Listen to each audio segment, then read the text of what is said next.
है आपका AK study official में। आज हम लोग सोल्व करने वाले हैं प्रश्नावली 7.1 का 5वां नंबर क्वेश्चन। चलिए देखते हैं प्रश्न क्या कहता है। कह रहा है किसी कक्षा में 4 मित्र बिंदुओं A, B, C और D पर बैठे हुए हैं। जैसा आकृति, ये आकृति दिया है फिगर, इसमें A, B, C, D। कह रहा है कि दर्शाया गया है चंपा और चमेली कक्षा के अंदर आती हैं और कुछ मिनट तक देखने के बाद चंपा चमेली से पूछती है, क्या तुम नहीं सोचती हो कि ABCD एक वर्ग है? चमेली इससे सहमत नहीं है। दूरी सूत्र का प्रयोग करके बताइए कि इसमें कौन सा सही है। तो चलिए अब इसको क्या करते हैं, सॉल्व करते हैं। फिगर के माध्यम से समझेंगे, कैसे कहेंगे कि वर्ग है, क्या है। हमने फिगर ये बना दिया है। देखिए अगर इसको मिला दिया जाए,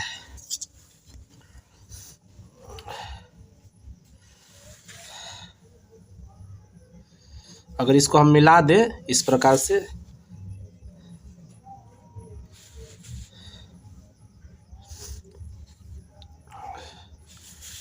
तो वर्ग जैसा तो दिख रहा है, लेकिन वर्ग कब होता है? वर्ग किसे कहते हैं? ऐसी आकृति जिसकी चारों भुजाएं क्या हो, समान हो, यानी चारों के बीच की, AB के बीच की दूरी समान हो। अगर दूरी समान है तो वो वर्ग होगा। तो चलिए लिखते हैं ABCD वर्ग तभी होगा जब AB बराबर BC बराबर CD बराबर DA और साथ में विकर्ण यानी कह दे इसको मिलाने पर, इसको भी ऐसे मिलाने पर समान आना चाहिए। दोनों विकर्ण भी आपस में क्या होना चाहिए, बराबर होना चाहिए। अगर ये आते हैं बराबर तो क्या हो जाएगा, वर्ग हो जाएगा। अब विकर्ण भी क्या होना चाहिए, बराबर। एकदम ध्यान से समझिए, नहीं तो क्या हो जाएगा, क्वेश्चन आप कभी समझ नहीं पाएंगे। अगर नहीं समझोगे फिर क्वेश्चन क्या हो जाएगा, गलत हो जाएगा। तो फटाफट अब हम दूरी सूत्र से क्या करेंगे, AB के बीच की दूरी ज्ञात करेंगे। लिखेंगे AB की दूरी, AB के बीच की दूरी यानी हो जाएगा x1 माइनस x2 का whole square plus y1 minus y2 का होल स्क्वायर। अब देखो ध्यान से, थोड़ा सा हम लोग डायरेक्ट इसका निर्देशांक सबसे पहले जरूरी है लिखना। अगर निर्देशांक नहीं लिखते हैं तो क्या हो जाएगा, क्वेश्चन गलत हो जाएगा। देखिए A कितना पर, इसको मानते हैं x अक्ष, जो नीचे वाले को मानेंगे x अक्ष। तो अगर इसका हम लिखेंगे तो A बराबर हमारे पास, देखिए इस पर x पर देखिए कितना आया है, x पर A बराबर 3 आया है। कितना आया है, 3, तो 3 रखेंगे। y पर देखिए, y पर 4 है तो x का A का हो गया। b का निकाल लीजिए, b बराबर क्या हो जाएगा, b देखिए यहाँ पर है ना, तो x पर पहले देखिए, x पर 6 और y पर 7, यानी इसका हो गया 6, 7। उसके बाद c का निकाल लीजिए, c का देखा जाए तो x पर कितना है, 9 और y पर 4, तो x पे 9, ये y पर 4।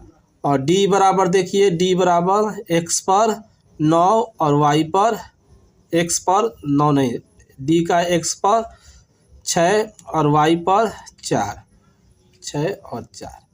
अब देखिए हमने इसलिए इसको ऐसा लिखा है क्योंकि जो आगे वाला निर्देशांक दिया रहता है, ये x का मान होता है, पिछला y वाला। अगर ये x है तो ये y होगा। उसी प्रकार सबका निर्देशांक इसी प्रकार लिखा जाता है। समझ में आया? तो इसको अगर हम निकाल रहे हैं A और B के बीच के, तो ये x1 हो गया, ये हो गया y1, x2, y2। तो इसको हम ऐसे समझ कर मन में लिखेंगे, नहीं तो क्या हो जाएगा, क्वेश्चन गलत हो जाएगा ज़्यादा लंबा।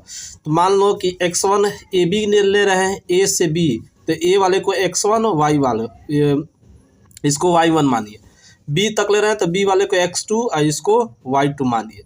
तो चलिए क्या हो जाएगा, x का मान कितना है, 3, तो 3 माइनस x2 का मान 6।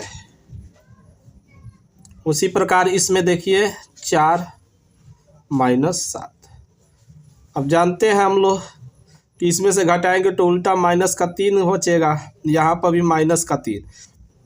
माइनस में हो संख्या जब स्क्वायर हो तो उसका आंसर किस में आता है, प्लस में। तो 9 + 9, यानी पहली हमारी दूरी कितनी आ गई 18। सेम उसी प्रकार यहाँ पर लिखेंगे, ए भी निकाल लिए, ए बी हो गया। अब बी सी निकालेंगे, बी सी की बीच की दूरी, तो ये हो जाएगा हमारे पास, फटाफट रखिए इसको भी। देखिए बी सी ले रहे हैं तो इसको मान लिए x y one, x one y one x two y, फटाफट रखिए। इसमें से हम डायरेक्ट इसको घटा रहे हैं, 6 माइनस 9 का होल स्क्वायर, इधर हो गया 7 में से 4 यानी 7 में से, डायरेक्ट मान कर करेंगे तब भी आपका क्या हो जाएगा, सही हो जाएगा। लेकिन हम आप लोग अच्छे से थोड़ा सा कर लीजिएगा, क्योंकि हम लॉन्ग वीडियो हो रहा है इसलिए थोड़ा सा इसमें बचेगा -3 का होल स्क्वायर और यहाँ पर 3 का स्क्वायर। जब इसका करेंगे फिर वही होगा 9 + 9, फिर आ गया क्या 18। अब निकालेंगे हम लोग, अब निकाल लिया हम लोग बी सी निकाल लिया। अब निकालेंगे सी डी की बीच की दूरी। सी डी की अगर निकालेंगे तो सेम वही होगा कंसेप्ट। सी ले रहे हैं ना तो इसको x1 मानिए, इसको y1, डी ले रहे हैं इसको x2 y2, फटाक से रखेंगे x1 यानी 9 में से 6 हो गया, इधर हो जाएगा सी और डी निकाल, 9 में से 6 और 4 में से 4 सी। देखिए सी डी, ये हमको लगता है डी का निर्देशांक कितना है, 1 है। देखिए यहाँ पर 1 4 नहीं रहेगा, 1 रहेगा। देखिए देखिए एक्स पे तो 6 है लेकिन वाई पर 1 है, ठीक है ना, तो इसको एक्स लिख लेंगे तो हो जाएगा 4 - 1 इसका स्क्वायर। तो यहाँ पर हो जाएगा 3 का स्क्वायर और यहाँ पर भी 3 का स्क्वायर, तो फिर हमारे पास क्या हो गया 18। अब हम लोग क्या निकालेंगे, अब निकाल लेंगे लास्ट डी ए की बीच की दूरी, डी ए की बीच की दूरी। सेम वही कंसेप्ट, डी ए ले रहे हैं तो इसको x1 y1 x2 y2, तो हो जाएगा 6 - 3 का होल स्क्वायर प्लस ये देखिए 1 - 4 का होल स्क्वायर, तो हमारे पास हो गया यहाँ पर 3 का स्क्वायर और प्लस -3 का स्क्वायर। यहाँ पर हो गया हमारे पास 9 + 9, तो हमारे पास अब देखा जाए तो सारे बराबर आ गया, बस अब विकर्ण चेक करना है।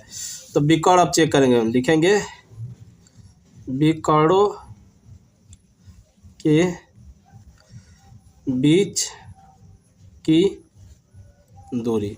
जब इनकी दूरी निकालेंगे सेम पहले ए सी का निकालें, ए सी की, तो ए सी बराबर फिर वही रखेंगे। देखिए ए और सी x1 y1 x2, यानी यहाँ पर हो जाएगा x1 हो गया, ये y1 x2 y2, फटाफट इसका करेंगे यानी 3 में से 9 गया और 4 में से 4 गया, तो यहाँ पर हमारे पास हो जाएगा, यहाँ बचेगा 6 का स्क्वायर और प्लस 0 का स्क्वायर। तो जब यहाँ पर करेंगे सॉल्व तो हमारे पास क्या हो जाएगा 36, और 36 किसका है 6 का है, तो केवल 6 इसका हो जाएगा आंसर। दूसरा फिर निकालेंगे हम लोग बी डी की बीच की दूरी, तो इसके लिए सेम वही सूत्र रखेंगे। बी कौन है, तो बी ये हो गया x1 y1 x2 y2, तो ये हो गया 6 - 6 और यहाँ पर हो गया 7 - 1, ये 1 है, ठीक है ना। तो यहाँ पर हो जाएगा हमारे पास, यहाँ पर हो जाएगा 0 का स्क्वायर और प्लस 6 का स्क्वायर, फिर वही आ गया क्या 36, 36 किसका है तो 6 का। देखिए लिखेंगे हाँ ए बी सी डी एक वर्ग है। क्यों है, क्योंकि ए बी बराबर क्या आया है, देखिए ए बी बराबर बी सी और बी सी बराबर सी डी और सी डी बराबर डी ए, और साथ में क्या आया है, साथ में विकर्ण भी बराबर आया है, कौन सा, यानी ए सी बराबर बी डी। लिखेंगे हाँ, चंपा सही है। ठीक है ना। तो इस तरह से इस क्वेश्चन को सॉल्व करेंगे, है ना। मिलते हैं अगले प्रश्न में, तब तक नोट कर लीजिए।